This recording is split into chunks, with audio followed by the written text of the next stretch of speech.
Perkenalkan, nama saya Helena Eva Juliani Site. Di sini saya akan menjelaskan pertanyaan yang sering muncul di kalangan masyarakat tentang komputer.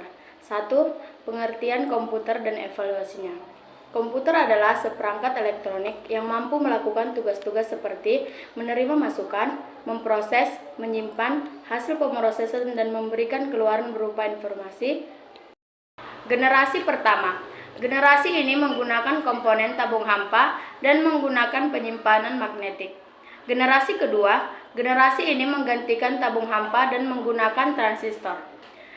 Generasi ketiga. Karena pemakaiannya transistor menjadi komputer cepat panas, komputer ini mulai digantikan oleh IC.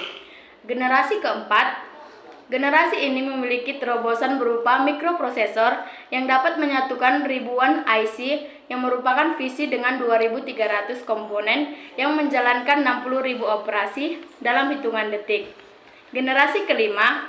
Generasi ini merupakan jenis komputer yang kita gunakan saat ini. 2. Jenis-jenis alat pemrosesan data. CPU.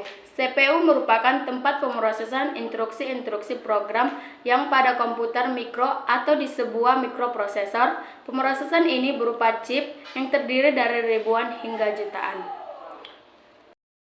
Main memory dapat dibayangkan sebagai sekumpulan kotak-kotak yang masing-masing kotak dapat menyimpan suatu program informasi, baik bentuk dan maupun instruksi yang ditunjukkan oleh sebuah alamat. Pertanyaan yang ketiga, jelaskan apa yang dimaksud dengan memori internal dan eksternal. Berikut masing-masing contohnya. Memori internal adalah terletak di dalam perangkat dan dirancang secara menyatu sehingga tidak dapat dicabut. Contoh, RAM dan ROM. Sedangkan memori eksternal berada di luar perangkat dan dapat dicabut dari perangkat. Contoh, CD, DVD, kartu memori.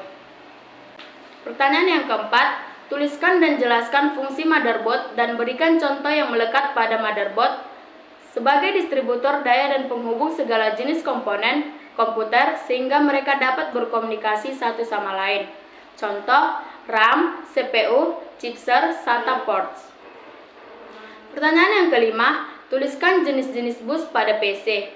Bus prosesor merupakan jalur komunikasi antara CPU dan bus I/O, antara CPU dan cache memori eksternal.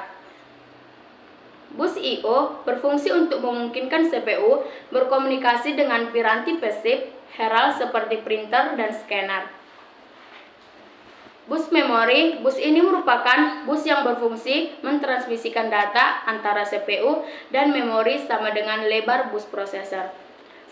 Sekian pembahasan dari saya. Sekian dan terima kasih. Thank you.